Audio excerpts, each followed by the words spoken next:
Good morning, all.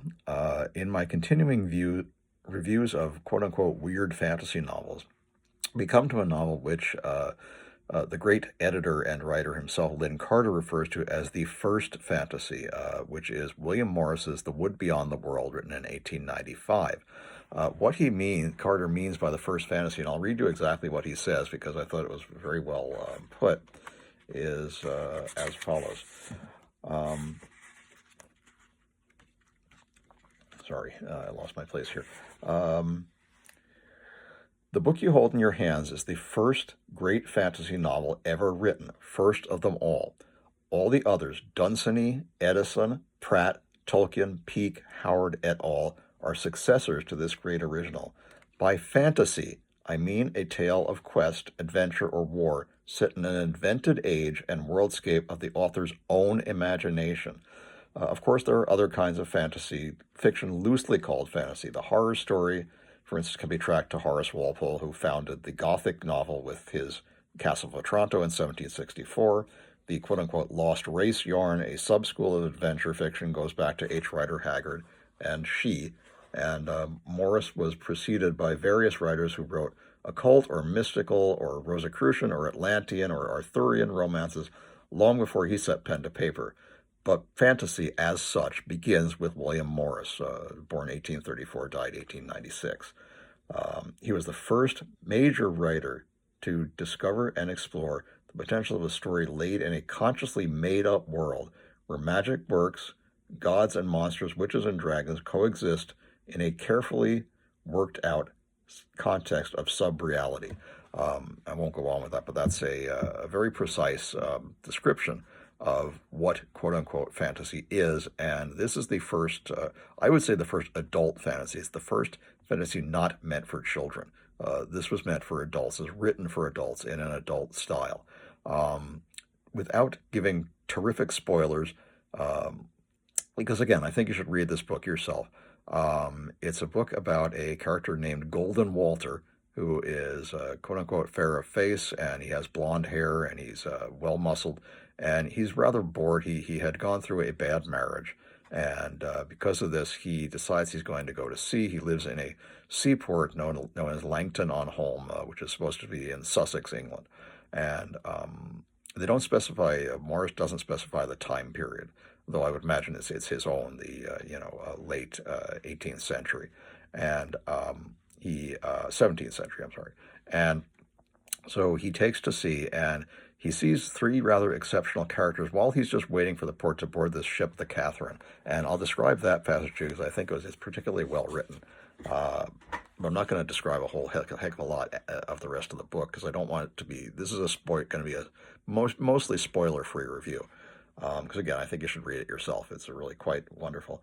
So Walter stood idly watching the said ship, and as he looked, lo, folk passed him toward the gangway. These were three. First came a dwarf, dark brown of hue and hideous, with long arms and ears that exceedingly great, and dog teeth that stuck out like the fangs of a wild beast. He was clad in a rich coat of yellow silk, and bare in his hand a crooked bow, and was girt with a broad sax.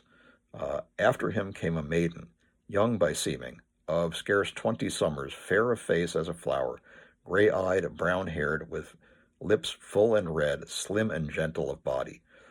Simple was her array, of a short and straight green gown, so that on her right ankle was clear to see an iron ring. Last of the three was a lady, tall and stately, so radiant of visage and glorious of raiment, that it was hard to say what like she was, for scarce might the eye gaze steadily upon her exceeding beauty, yet must every son of Adam who found himself anigh her lift up his eyes again, and after he had dropped them, and look again on her, and yet again, and yet again. Even so did Walter, as the three passed him by. It seemed to him as if all the other folk thereabout had vanished and were naught, nor had he any vision of it in his eyes of looking on them, save himself alone. And that's the introduction of the three characters, or the principal characters in the novel. It's a story of this character, Golden Walter. And I should mention, I read this version, the Ballantine Books paperback, which has a lovely wraparound cover, as you can see, And the artist I was rather astonished to find out is the great Frank Frazetta himself. Uh, all of the wraparound covers on these Valentine books, adult fantasy, Lin Carter editions, are gorgeous, including the cover of one of my other favorites, which I'll discuss later, The Dream Quest of Unknown Kadath by H.P. Lovecraft. But as for this novel, it's a very kind of genteel, rambling tale. It's told in very short chapters, which at times seem choppy and make it kind of difficult to read.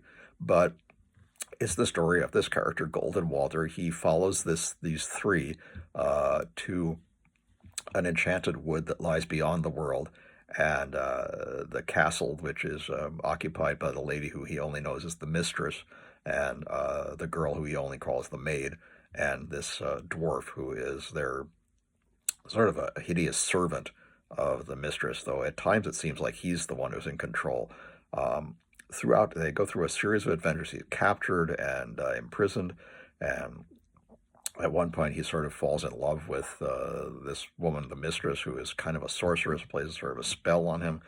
But his real goal all the time is to free the maid who is kept captive by these two, and is made to do their bidding, and is basically their servant.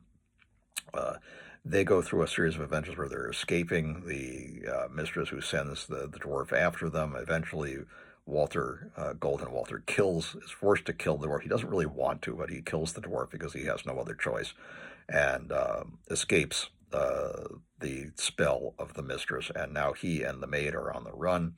They come across these people called the Bear People, who look upon them as gods and want to elect Walter their new king, and the maid their new queen.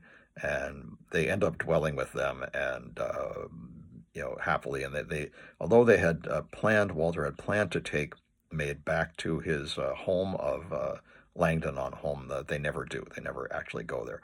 So a very genteel, interesting story. It's well written, as you heard from the brief passage that I read. I'm not going to spoil it with telling you every single detail, but there are, as Carter said, there are witches, there are dragons, there are strange occurrences that take place throughout the novel. It's a very weird book, but very well written, very genteel, and again, I highly recommend it as a starting point for this series of bizarre fantasies and elaborate fantasy novels, which I'm going to review in this series. So again, begin with William Morris's The Wood Beyond the World.